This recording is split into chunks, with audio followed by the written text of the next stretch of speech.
Welcome back to the Extra Rep podcast, guys. I'm Josh. I'm Liam. Today, we're going to be diving into nutrition for specifically muscle growth and, of course, health as well. These are going to go hand in hand. So, we're going to dive into basically the basics of muscle growth nutrition. So, like I said, protein requirements, macronutrients, timing. We're obviously going to go, definitely more into micronutrition as well. Why vitamins, minerals, and fiber are going to really play their part as well. We'll sort of go through a couple of mistakes as well. So, a lot of people will be like, I need to eat more, or, don't need to hydrate as much, or whatever that may be. We'll go through that, and we'll sort of talk about a bit of myth busting as well, like fasting and clean eating and some other stuff.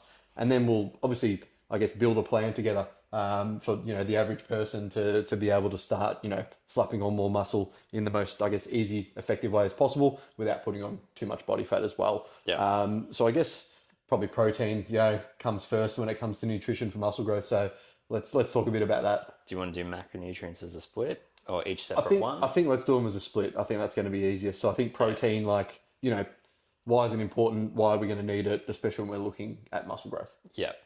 So to actually grow your muscle, you need to first stimulate the hypertrophy and break it down in the gym and get a response to actually grow that muscle. Mm-hmm. And where that comes into play is the amino acids found in protein. They stimulate mTOR, they stimulate the growth hormone, and they're really the building blocks of building muscle, essentially. Yeah. So how much would you say a person would need per day if they're looking to optimize, this is to maximize muscle growth, not just for the average Joe?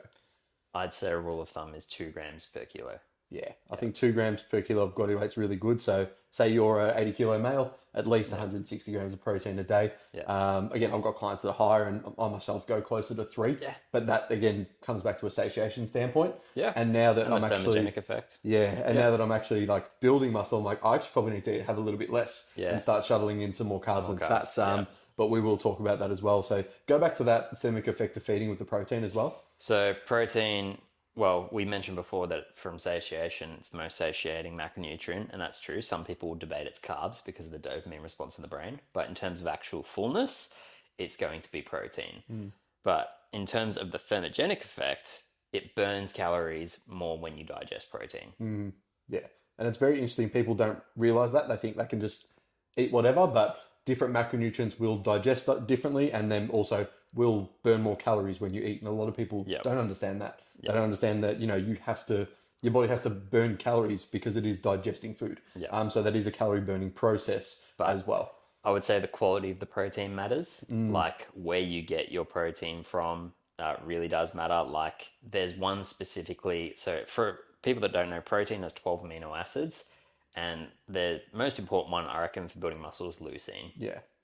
Leucine or valine. Yeah. But leucine, you want it in things like grass-fed meat, pasteurized chicken, pasteurized eggs, like really high sources of leucine.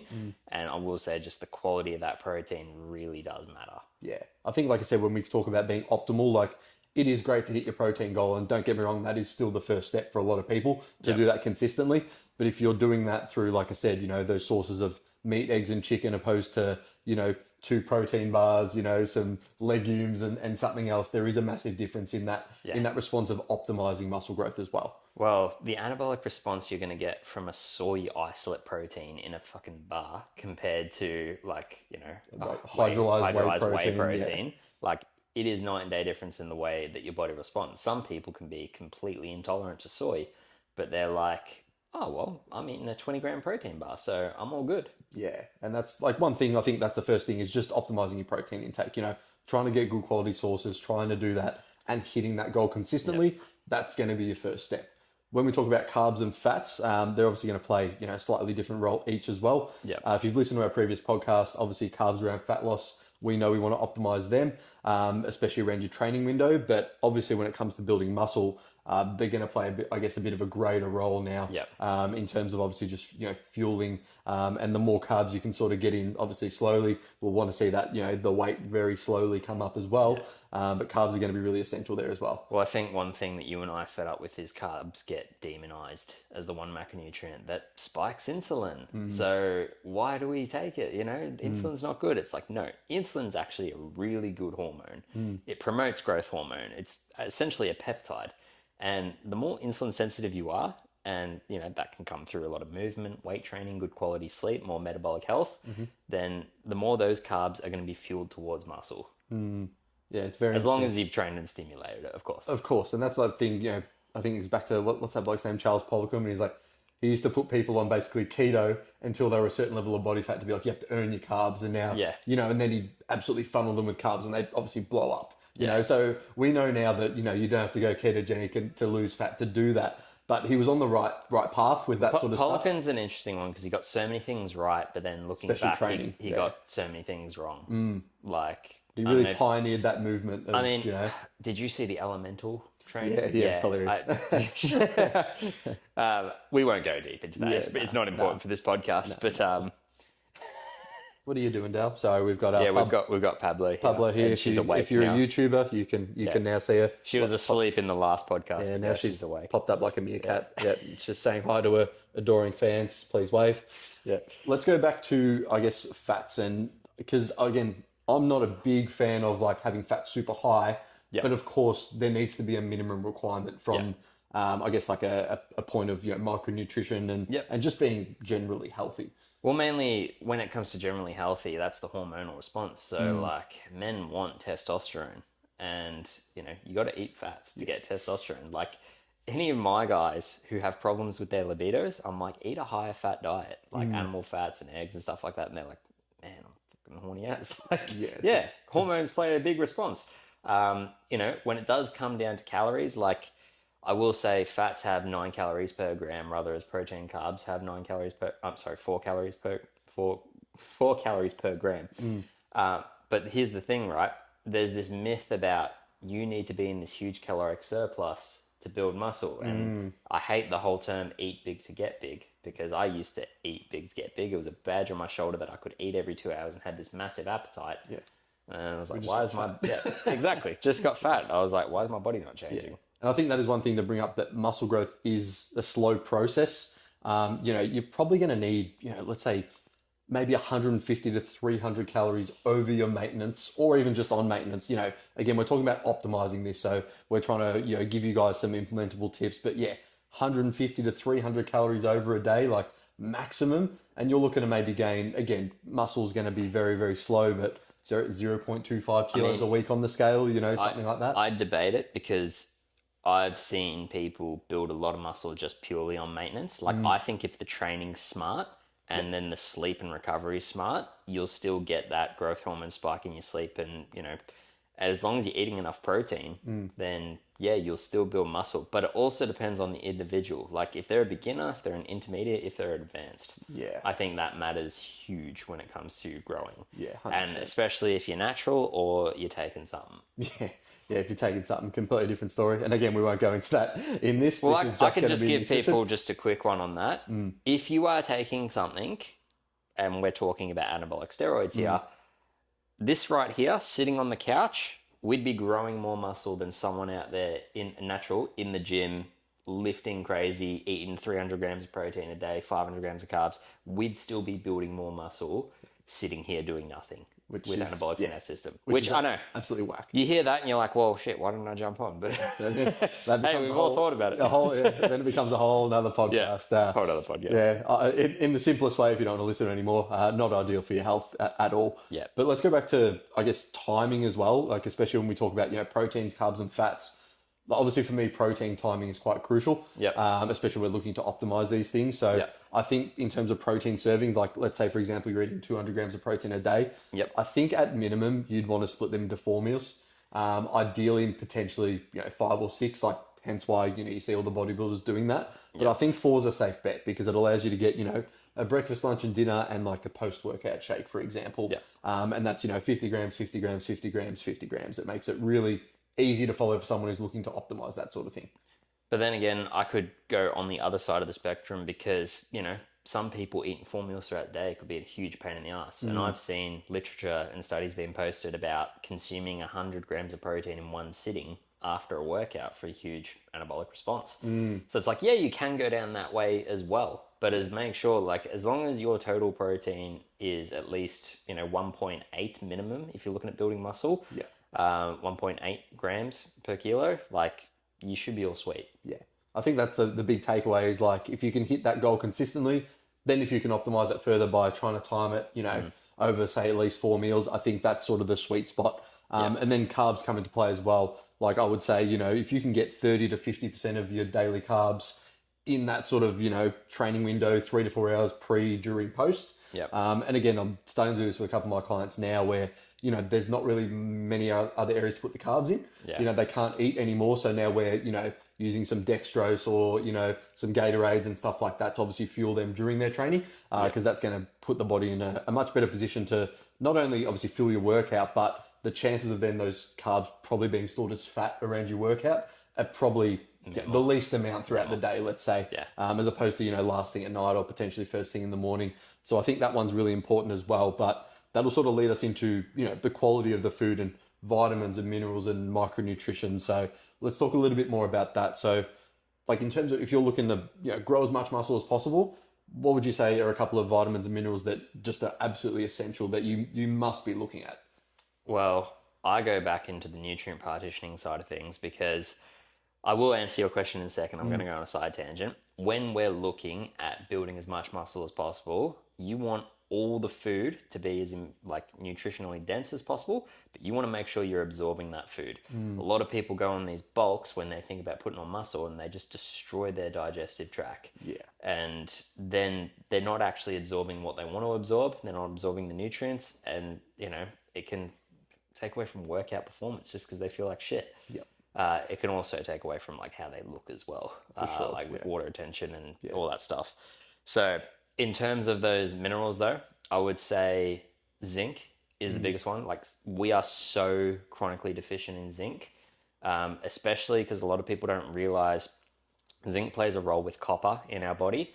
And copper is a heavy metal that we are just so exposed to in certain foods, and then also just in I'm talking pipes, in our tap water. Just lifestyle stuff. You've been drinking, water for, 20 whatever years. It's loaded with copper, and you haven't really eaten a high zinc diet, which is still hard to get. You'd have to be eating grass-fed steak pretty much every single day. Yeah. I'd say zinc's number one. Vitamin D is just in terms of being anabolic, people do a winter bulk. That's a thing. It's just it's the worst time to bulk because you're not seeing the sun at all, especially if you live here in Melbourne.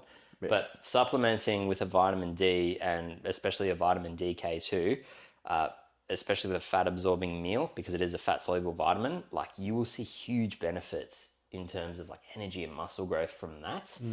Last one I'd say would be magnesium. Yeah, for sure. Because you need, and there's so many different types of magnesium. I would say magnesium glycinate is by far the best one, just because it really just absorbs well, not only into the muscles, but into your bones as well.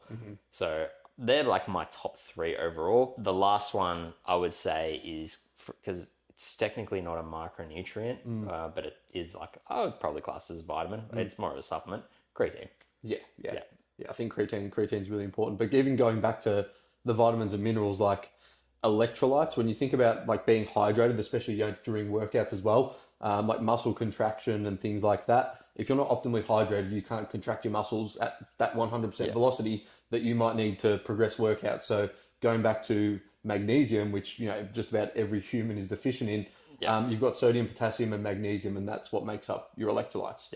So we all know sodium, no one really has a problem with. We all have way too much sodium, generally speaking. So potassium, we have a huge issue with. As well, I think the regulations for potassium a daily are 4.4 grams in a human. Yeah. And for example, I think an avocado is 400 milligrams. Yeah. It's so you'd have to eat a shit ton just to even get that.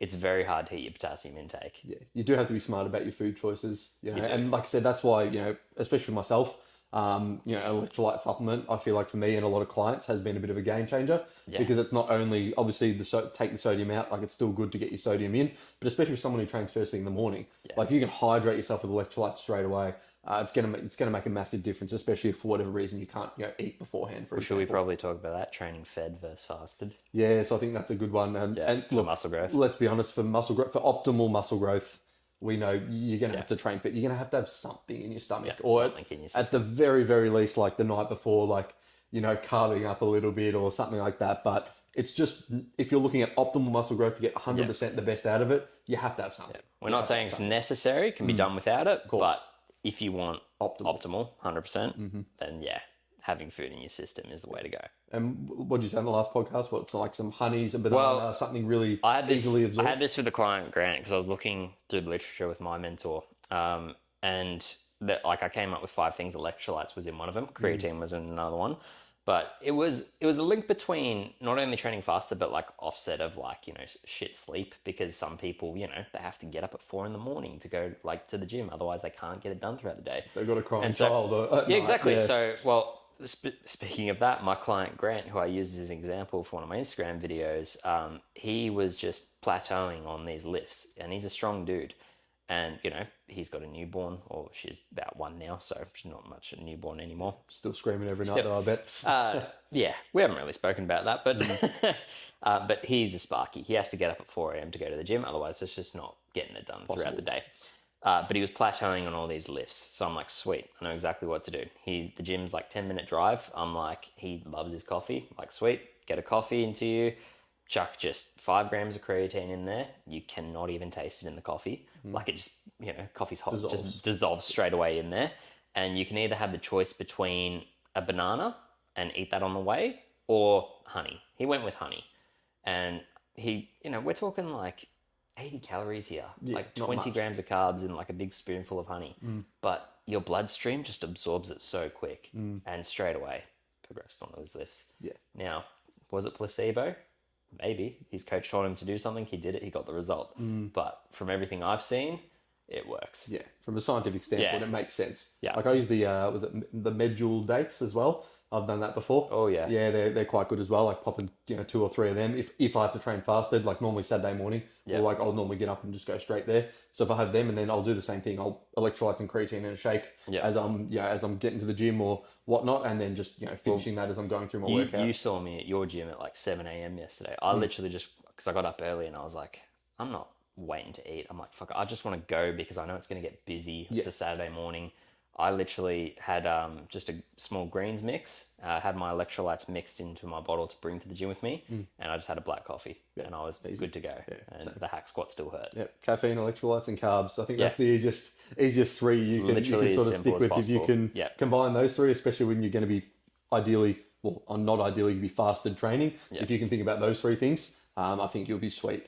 But I think that leads us into, in terms of that debate between, clean eating only when you're trying to bulk up. I think obviously we want 95% of our nutrition to come from good whole sources, fiber, protein, micronutrients, etc. But I think that a lot of people don't realize there is going to come a point where, like I said, we're going to have to add more carbs in. It might be more than someone's used to and they can't eat anymore. So like for me, it's always been, like I said, the Medjool dates, adding more honey, and even now I've got like some snakes that I just have around my workout, some like lolly snakes. It's like a little snack. I enjoy it. I'm not saying, sugar's good, sugar's bad, etc. I'm like, you take these sugars as a carb source when you're in, I guess, those excessive, bulking up, when you're trying to slowly do that. I'd just encourage people to realize like it's a good problem to have when you have to eat more food.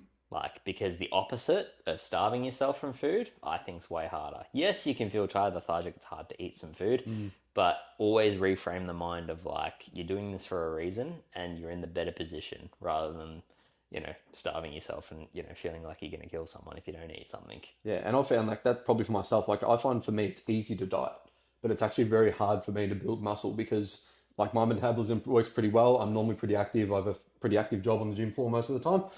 And now it's getting to the point where it's easy for me to just go do more steps, but like actually trying to reduce them a little bit and just trying to keep eating more food. Again, the first time I did it, I was a bit silly because I was just trying to fuel myself with like extremely high fiber foods and stuff like that. And of course that is still important and needs to make up, some of your nutrition, but there needs to be a sort of balance there when you're starting to push, I guess, those upper echelons of, getting up to, 4,000 plus calories. You really need to start paying attention. Still want to, maximize things, still want to have the same sort of meal structure.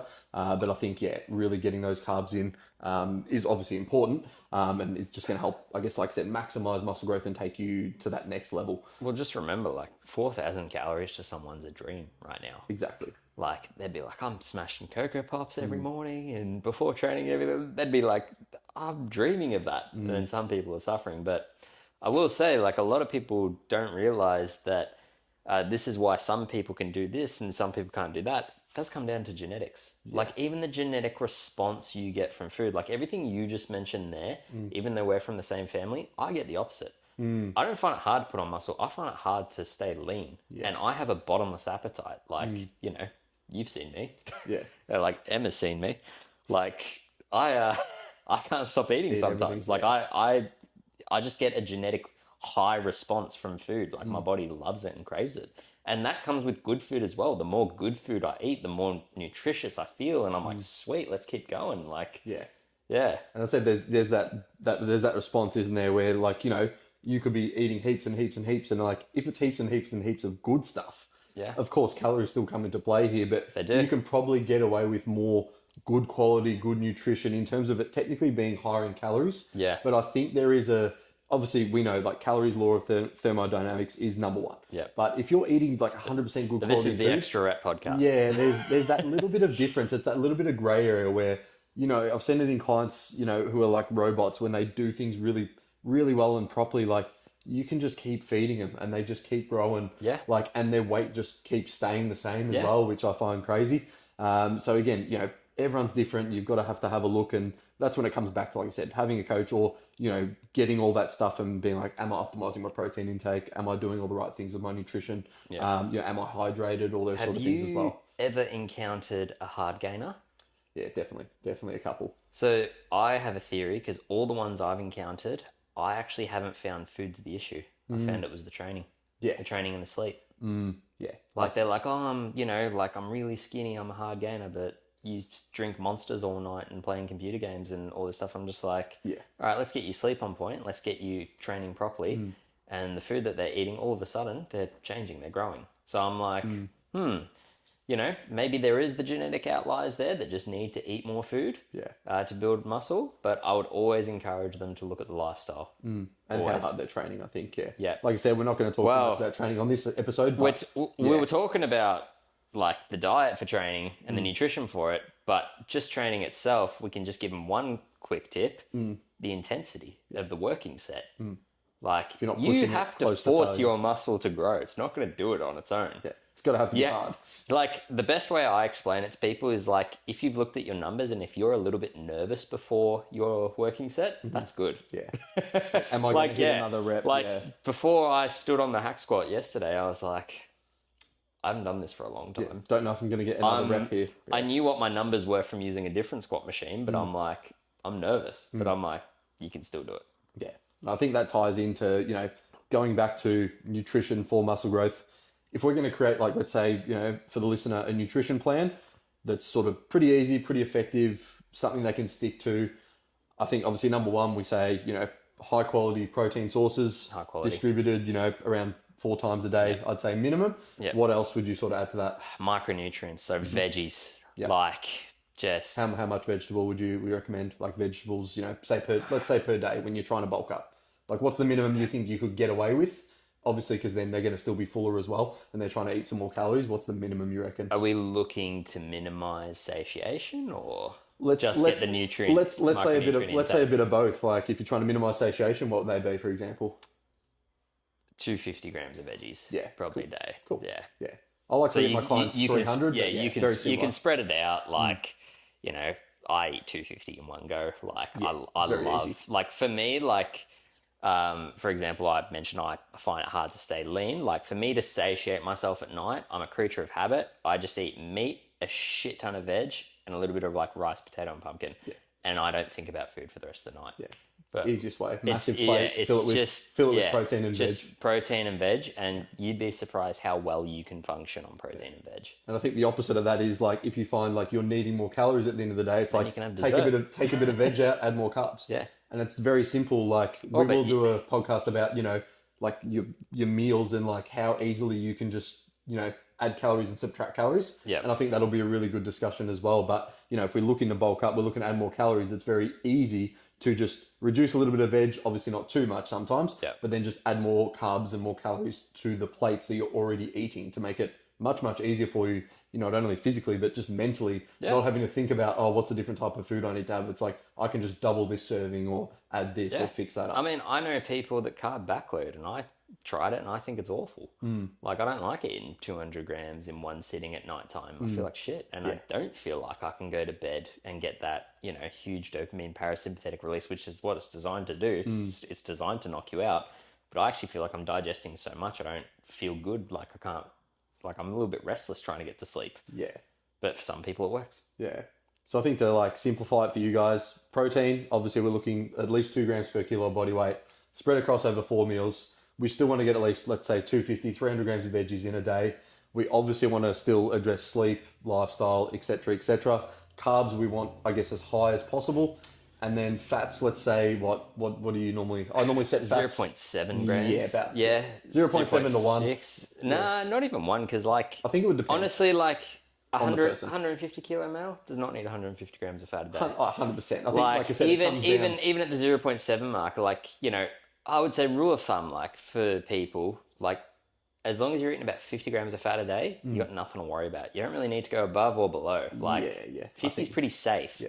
Unless you've got like some issue where, or the only other reason I could think of is if you literally can't fit more carbs in. Yeah, and you just want more you fats, go, oh, yeah. it's easier to just spread a bit of olive oil on top or of my some dinner. peanut butter. Yeah, or some Yeah, but peanut it's butter. It's easy like, to there's add another, calories. exactly right, an easy sort of calorie. So that's probably the only time I'd increase fats past that. That's not to say you can't, of course. This is, again, just trying to be as optimal as possible. Like I said, when we're looking to build muscle for nutrition. Well, for fats, like, I just get them to eat more anabolic foods like whole eggs or like ribeye steaks. Yeah, and just, grass-fed meat. Yeah, make sure you've got a lot of animal fat on it. I'm like, go for the Scotch fillet, man. Go for it. Like, more calories, Yeah, perfect. enjoy it. More calories. There's a lot of micronutrition in the egg yolks and animal fat and all that stuff. It's like, go for it, man. You don't have to worry about the fats. Yeah, perfect. I think that's a perfect place to leave it, guys. So thanks so much for listening in. Again, going back, some practical tips we've given you, protein requirements, macronutrients, micronutrients, you've got your timing in there.